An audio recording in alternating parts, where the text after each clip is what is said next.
This video is called Acceptance and Letting Go. You've probably read and heard the term acceptance thrown around a ton at this point.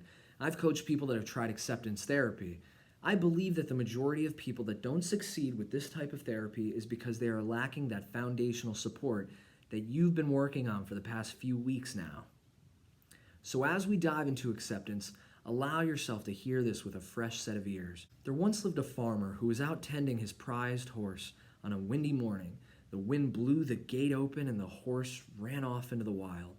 The local villagers heard what had happened and they rushed to the farm. They exclaimed, "Oh no, your prized horse ran away. This is terrible." To which the farmer replied, "Maybe." The next day, the horse returned and he brought 3 gorgeous wild horses. The villagers heard the news and rushed to the farm. "This is wonderful," exclaimed the villagers. To which the farmer replied, "Maybe." The following day, the farmer's son was attempting to tame one of the horses when he was violently thrown off. The man shattered his leg. Hearing the news and clearly having way too much time on their hands, the villagers rushed to the farm. "Your poor son, those awful horses, this is terrible," they cried. To which the farmer replied, "Maybe." Some days later, a loud knock at the door shook the farmer awake. Upon opening the door, he was greeted by some men from the army. They were there to recruit his son, but after inspecting the young man's condition, they deemed him not fit for war, and they bid the farmer farewell. The villagers rushed to the farmer's house after seeing the soldiers leave. "Your son didn't get drafted because of the injury. How lucky!" they exclaimed. To which the farmer replied, "Maybe." You see, life is a wave. Whether you're surfing on the crest, or you're riding down in the trough, or you're drowning in the undertow, it's all a choice, and it's all about perspective. Sometimes things can seem like they are in our way, like a traffic jam or somebody getting sick. Sometimes horrible and unfortunate things happen, like the abuse I experienced as a child. But if we get lost in the moment, if we are focusing on the negative as it appears in the present or reliving the past, we may miss our opportunity to experience the good that is existing simultaneously. We may miss the opportunities that can come from what is currently seen as a misfortune. We may miss the lesson on higher truth.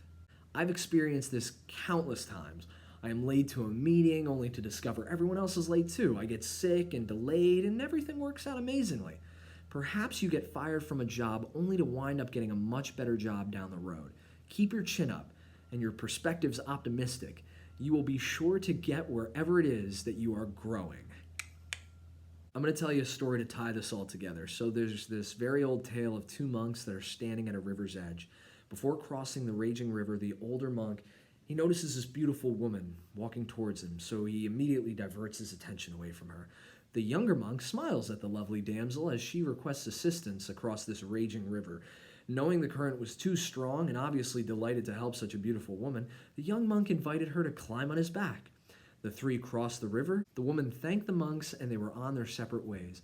Nearly 8 hours had passed and the older monk, showing signs of extreme agitation, stopped in his tracks, turned to the younger monk. "I can't believe you did that," he shouted.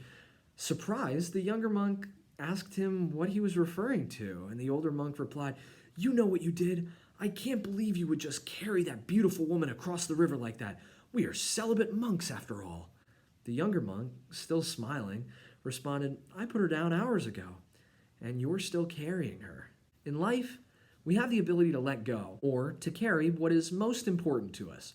What we give repeated attention to, the subconscious mind will loop and play on repeat, ensuring we don't forget it. So, as negative thoughts come to us, it is up to us to simply breathe and let them go. Choose what you would rather hold on to. Be like the young monk. When life throws you something you don't wish to experience, make the most of it. And when it's done, do a pause breath, let it go, and focus on the journey at hand.